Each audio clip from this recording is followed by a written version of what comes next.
Ferdi Sambo, Kuat Ma'ruf, dan Ricky Rizal bacakan pledoi di sidang lanjutan kasus pembunuhan berencana terhadap Brigadir J. Temuan kerangka manusia gegerkan warga Cilincing.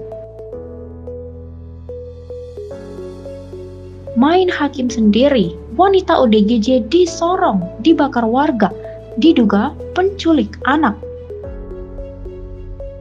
Assalamualaikum warahmatullahi wabarakatuh. Saya Muhammad Ridho Fikardo mengucapkan selamat menyaksikan forum hari ini.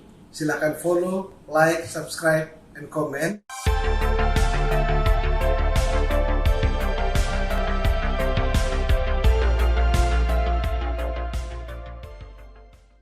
Halo Sobat Forum Keadilan, bersama saya Puspita Chandra Dewi. Inilah forum hari ini.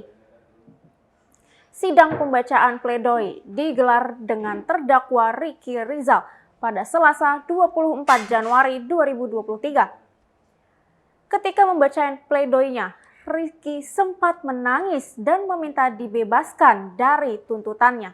Sidang lanjutan kasus pembunuhan berencana terhadap Brigadir Yosua Huta Barat kembali digelar. Agenda sidang pada Selasa 24 Januari 2023 ini adalah pembacaan nota pembelaan atau pledoi dengan terdakwa Ricky Rizal atau Bribka RR di Pengadilan Negeri Jakarta Selatan. Sambil menangis, Ricky mengaku tidak pernah mengetahui atau bahkan menjadi bagian dalam rencana pembunuhan tersebut. Dalam sidang tersebut, Ricky juga memohon kepada majelis hakim untuk membebaskan dirinya dari tuntutan 8 tahun penjara. Ricky juga meminta hakim memulihkan nama baik serta harkat dan martabatnya. Sebelumnya, Ricky Rizal telah dituntut 8 tahun penjara oleh jaksa penuntut umum karena dinilai terbukti melanggar pasal 340 subsider, pasal 338, junto pasal 55 ayat 1 ke 1 KUHP. Secara almarhum Nofriansah Yosua Huta Barat.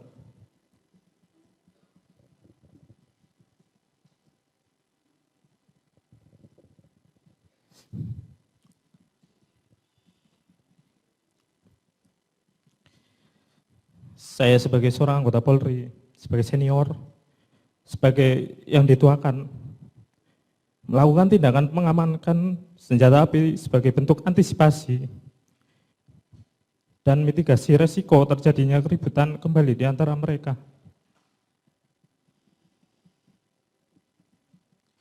Upaya pengamanan terhadap pisau yang dipakai juga sudah saya lakukan malam itu. Dan tindakan pengamanan senjata api sudah saya sampaikan langsung terhadap almarhum Yosua. Saya sama sekali tidak mengetahui ada permasalahan antara almarhum Nofriansah Yosua Huta Barat dengan Ibu Putri.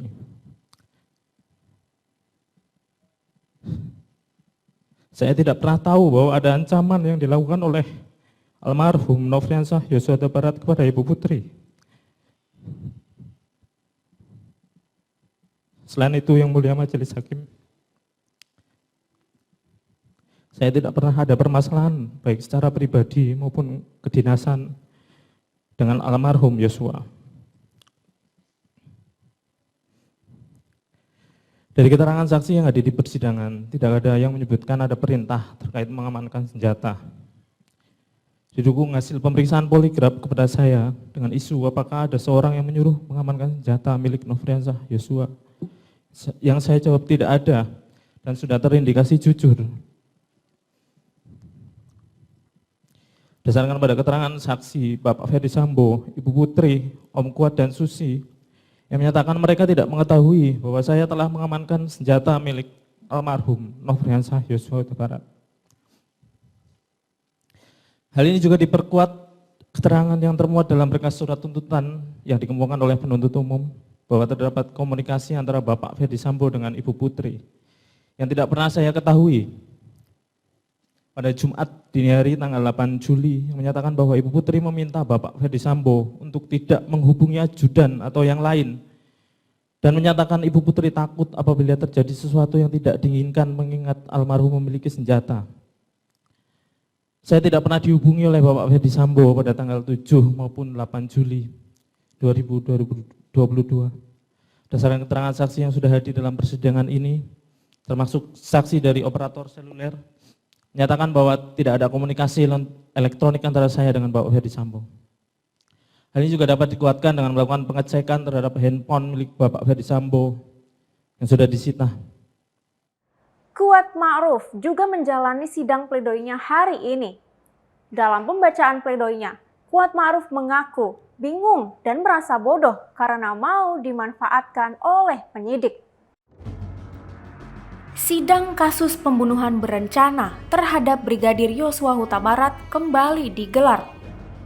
Agenda sidang pembacaan nota pembelaan atau pledoi dilaksanakan pada Selasa 24 Januari 2023 di Pengadilan Negeri Jakarta Selatan dengan terdakwa Kuat Ma'ruf. Dalam sidang kali ini, Kuat Ma'ruf mengawali pembacaan pledoinya dengan mengaku bingung dan tidak paham dengan dakwaan jaksa penuntut umum yang menuduhnya ikut merencanakan pembunuhan terhadap Brigadir J. Dirinya membantah atas keterlibatannya dalam penghilangan nyawa Brigadir J. Jujur saya bingung harus mulai dari mana karena saya tidak paham dan tidak mengerti atas dakwaan dari jaksa penuntut umum kepada saya yang dituduh ikut dalam perencanaan pembunuhan terhadap almarhum Yosua. Kuat Ma'ruf mengaku bukan orang sadis yang tega membunuh orang yang dikenal dan pernah menolongnya. Selain itu, Kuat Ma'ruf menyebut bahwa dirinya bodoh karena mau dimanfaatkan oleh penyidik untuk mengikuti sebagian BAP dari Richard. Saya akui yang mulia, saya ini bodoh. Saya dengan mudah dimanfaatkan oleh penyidik untuk mengikuti sebagian BAP dari Richard. Kuat Ma'ruf juga merasa bingung dengan proses persidangan yang berjalan. Namun, dirinya tetap berusaha menjalankan proses persidangan. Kuat pun menegaskan bahwa dirinya tidak pernah bersekongkol dengan Ferdy Sambo untuk merencanakan pembunuhan tersebut. Saya harus tegaskan bahwa saya tidak pernah mengetahui apa yang akan terjadi kepada almarhum Yosua di tanggal 8 Juli 2022. Tetapi dimulai dari proses penyidikan saya seakan-akan dianggap dan bahkan dituduh mengetahui perencanaan pembunuhan terhadap almarhum Yosua, baik itu pisau yang dianggap saya sudah siapkan dari Magelang, dan bahkan saya dituduh membawa pisau itu ke rumah Duren 3. Sebelumnya, Kuat Ma'ruf telah dituntut 8 tahun penjara oleh jaksa penuntut umum karena dinilai terbukti melanggar pasal 340 subsider pasal 338 Junto pasal 55 ayat 1 ke 1 KUHP. Selain Ricky Rizal dan Kuat Ma'ruf, Ferdy Sambo juga menjalani sidang pembacaan pledoinya hari ini. Pledoi yang dibacakan Sambo berjudul Setitik Harapan dalam Ruang Sesak Pengadilan. Apa saja isinya? Sidang lanjutan kasus pembunuhan berencana terhadap Brigadir Yosua Huta Barat kembali digelar dengan agenda pembacaan nota pembelaan atau pledoi. Agenda sidang pembacaan pledoi dengan terdakwa Ferdy Sambo dilaksanakan pada Selasa 24 Januari 2023 di Pengadilan Negeri Jakarta Selatan. Nota pembelaan atau pledoi yang dibacakan Ferdy Sambo berjudul Setitik Harapan dalam Ruang Sesak Pengadilan. Namun ternyata pledoi tersebut awalnya akan diberi judul pembelaan yang sia-sia lantaran Sambo putus asa untuk mendapat keadilan dalam kasus ini. Dalam pledoinya, Sambo merasa bahwa segala bentuk tuduhan yang dituduhkan kepadanya seperti membuatnya tak memiliki kesempatan untuk membela diri. Sambo juga merasa tertekan karena dirinya merasa nyaris kehilangan hak sebagai seorang terdakwa untuk mendapatkan pemeriksaan yang objektif. Sambo mengaku bahwa belum pernah ada kasus yang terdakwanya mendapat tekanan sebesar dirinya selama 28 tahun dia bekerja sebagai aparat penegak hukum. Sebelumnya, Ferdy Sambo telah dituntut seumur hidup karena diyakini jaksa telah melakukan perencanaan pembunuhan terhadap Brigadir J. Sambo dinilai terbukti melanggar pasal 340 subsider pasal 338 Junto pasal 55 ayat 1 ke 1 KUHP. Aksi main hakim sendiri kembali terjadi.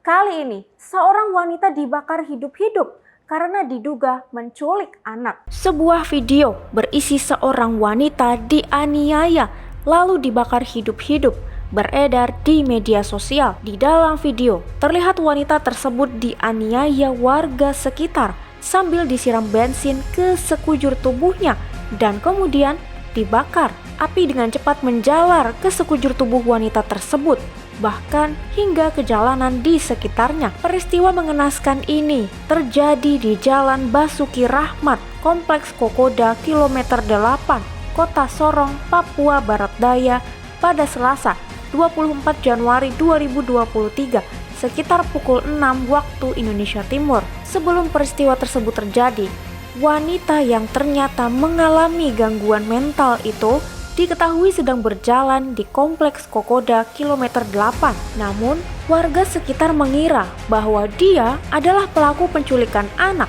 dan tanpa basa-basi langsung menganiaya hingga membakarnya hidup-hidup. Wanita tersebut kemudian dilarikan ke rumah sakit Selebe Solo untuk mendapatkan perawatan. Namun naas, nyawanya tak tertolong karena mengalami luka bakar 90%. Assalamualaikum warahmatullahi wabarakatuh. Saya Muhammad Ridho Fikardo mengucapkan selamat menyaksikan forum hari ini. Silahkan follow, like, subscribe, and comment. Bukannya mendapat ganti rugi, para konsumen Meikarta yang menyuarakan haknya malah dituntut senilai miliaran rupiah oleh pengembang Meikarta. Gara-gara berdemo dan melakukan protes untuk memperjuangkan hak, konsumen Meikarta digugat. Gugatan ini dilayangkan oleh pengembang Meikarta, PT Mahkota Sentosa Utama, MSU, dengan tergugat 18 pengurus dan anggota Perkumpulan Komunitas Peduli Konsumen Meikarta. Gugatan ini dilayangkan bernilai fantastis, yakni senilai 56 miliar rupiah. Ketua PKPKM Meikarta, A.F. Mulyana, mengungkapkan, sidang perdana gugatan tersebut berlangsung pada Selasa 24 Januari 2023 di Pengadilan Negeri Jakarta Barat. Menurutnya, PT MSU menggugat para konsumen dengan alasan pencemaran nama baik yang merugikan perusahaan.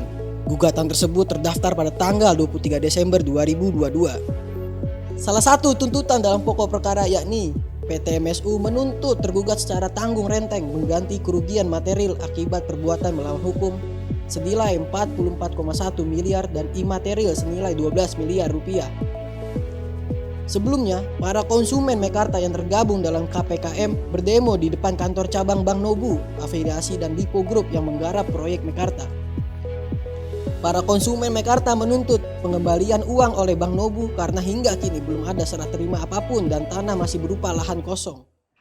Warga Cilincing digegerkan dengan temuan jenazah manusia yang sudah menjadi kerangka. Diduga kerangka manusia tersebut adalah wanita berusia 30 tahun. Warga Cilincing dikejutkan dengan temuan kerangka manusia di semak-semak pada Senin 23 Januari 2023 sore. Kerangka manusia tersebut ditemukan di RT 008 RW 05, Kelurahan Rorotan, Kecamatan Cilincing, Jakarta Utara. Temuan ini berawal ketika sejumlah anak bermain burung di dekat kerangka tersebut ditemukan. Menurut Ketua RT Marjan, anak-anak yang melihat kerangka tersebut langsung melaporkan temuannya ke Kepala Security. Kemudian, Kepala Security langsung memeriksa lokasi dan menemukan kerangka manusia yang diduga merupakan wanita yang selama ini dicari oleh keluarga Marjan. Menurut Marjan, jenazah wanita yang tinggal kerangka tersebut bernama Indah, berusia 30 tahun. Ditemukan perhiasan berupa kalung, anting, dan cincin di dekat kerangka yang semakin memperkuat dugaan bahwa wanita tersebut adalah keluarga Marjan. Kerangka wanita tersebut kemudian dibawa ke Rumah Sakit Polri Kramat Jati untuk diautopsi. Tes DNA juga akan dilakukan untuk memastikan identitas dari kerangka manusia tersebut dengan membawa beberapa orang yang diduga anggota keluarga. Sebuah bom meledak di dekat rumah jurnalis senior Papua Victor Mambor. Belum diketahui siapa dan apa motif di balik aksi teror ini. Sebuah bom meledak di dekat rumah jurnalis senior Papua Victor Mambor di kota Jayapura Senin 23 Januari 2023. Bom rakitan tersebut meledak di pinggir jalan yang berjarak hanya sekitar 3 meter dari dinding rumah Victor di Kelurahan Angkasa Pura, Distrik Jayapura Utara, Kota Jayapura. Menurut Victor, sebelum terjadi ledakan sekitar pukul 04 waktu Indonesia Timur, dia mendengar suara sepeda motor berhenti tepat di depan rumahnya. Jurus kemudian, Victor yang sedang menonton televisi di ruang keluarga, mendengar suara mesin motor dihidupkan kembali dan kemudian pergi. Setelah motor pergi, tidak lama kemudian terdengar suara ledakan sebanyak 1 kali dari samping rumah pemimpin umum tabloid Jumi Papua itu. Ledakan sempat membuat kaca jendela nako rumah Victor bergetar. Dia kemudian bergegas keluar rumah. Jalan utama terlihat asap tebal mengepul dan bau yang menyengat. Sekitar jam 4. Tidak lama saya nonton TV, saya dengar bunyi motor. Kendaraan itu motor ya. Dari arah bawah, rumah saya naik ke atas. Terus bunyinya hilang. Setelah hilang bunyinya sekitar 2 menit, di samping rumah saya itu karena tidak jauh tempat saya nonton TV, hanya dipisahkan kamar satu dengan jalan itu, saya dengar orang starter motor. Motornya itu starter tangan ya, motor matic itu. Starter, terus jalan motornya. Langsung jalan gitu guys, kalau motor matic kan starter langsung jalan ya. Nah, tidak sampai 1 menit dari dia jalan itu, langsung meledak, bunyi ledakan itu. Victor langsung melaporkan kejadian tersebut kepada pihak kepolisian. Kapolsek Jayapura Utara Komisaris Yahya Rumra Selasa 24 Januari mengatakan pihaknya telah melakukan penyelidikan guna mengungkap motif peledakan tersebut. Pihak kepolisian sejauh ini masih memburu pelaku aksi teror bom itu. Yahya menerangkan tidak ada korban jiwa dan kerugian material akibat dari ledakan. Akan tetapi ledakan membuat aspal di lokasi menjadi berlubang dengan kedalaman sekitar 4 cm dan lebar sekitar 10 cm. Aliansi Jurnalis Independen mengecam aksi tersebut dan mendesak kepolisian mengusut tuntas pelaku dan motif dibalik aksi teror bom di rumah Victor Mambor. Demikian forum hari ini. Saya Puspita Chandra Dewi, sampai jumpa.